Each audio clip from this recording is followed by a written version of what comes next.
देश भर में all India military engineer services के इंजीनियर सिविल इंजीनियर एसोसिएशन के बैनर तले अनोखा विरोध कर रहे हैं। इंजीनियर्स का कहना है कि सहायक अभियंता से कार्यकारी अभियंता की पदोन्नति साल 2016 से पेंडिंग में है। इसे लेकर वो हफ्ते में 2 दिन बुधवार और शुक्रवार को काली पट्टी बांधकर बिना लंच ब्रेक के काम करते हैं। दिल्ली कैंट बोर्ड के सदस्य और बीजेपी नेता मनीष सिंह का कहना है कि वो अपनी मुख्य मांग को भारत के रक्षा मंत्री राजनाथ सिंह के सामने लेकर जाएंगे। हमारे सिविलियन इंजीनियर्स हैं, उनके कैडर रिव्यू और उनके प्रमोशन की जो बहुत दिनों से पेंडिंग जो समस्या चली आ रही है, उसी के रिगार्डिंग आज ये मीटिंग थी।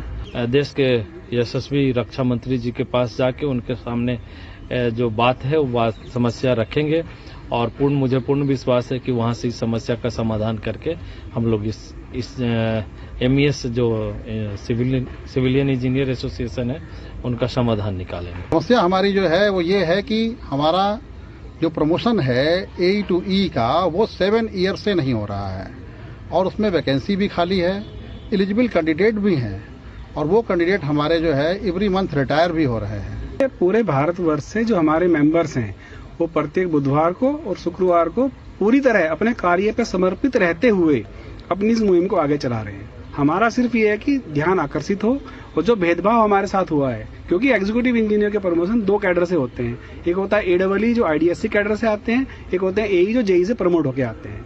हमारी वैकेंसी खाली रखी गई, हमको E नहीं बनने दिया गया और अगर हम E बन जाते तो हम अगले प्रमोशन के लिए भी एलिजिबल होते। तो उस कैडर को फायदा देने के लिए हमको नीचे ही रोक दिया गया है और हमारे 7 साल से जो प्रमोशन नहीं हुए हैं, इसके कारण बहुत लोग हताश और निराश हैं। 35 साल सर्विस करने के बाद एक अधिकारी के रूप में वो ग्रुप B में ही रिटायर हो जाते हैं।